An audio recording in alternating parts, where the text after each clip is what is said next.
Ada dua masalah kewangan yang paling besar. Yang pertama, tiada tabungan dan yang kedua, berhutang. Dan dua masalah ini berkait rapat antara satu sama lain. Bagaimana? Bila anda tidak pernah ada tabungan dan anda perlukan wang untuk membeli sesuatu, anda sebenarnya menggunakan wang dari masa depan anda dengan cara berhutang. Risiko hutang ini ia boleh membawa kepada masalah seterusnya iaitu muflis. Seramai 141,662 orang atau 4 dari 1,000 rakyat Malaysia telah diisytiharkan muflis sehingga Oktober 2024. 37% rakyat Malaysia yang diisytiharkan muflis adalah disebabkan oleh pinjaman peribadi. Apa yang akan terjadi jika anda jatuh muflis?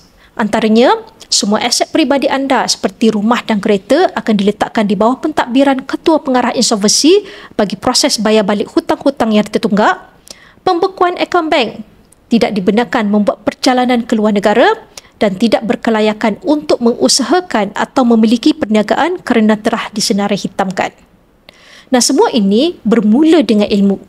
Bila anda cukup ilmu keuangan, selesai masalah tabungan, maka selesailah masalah hutang.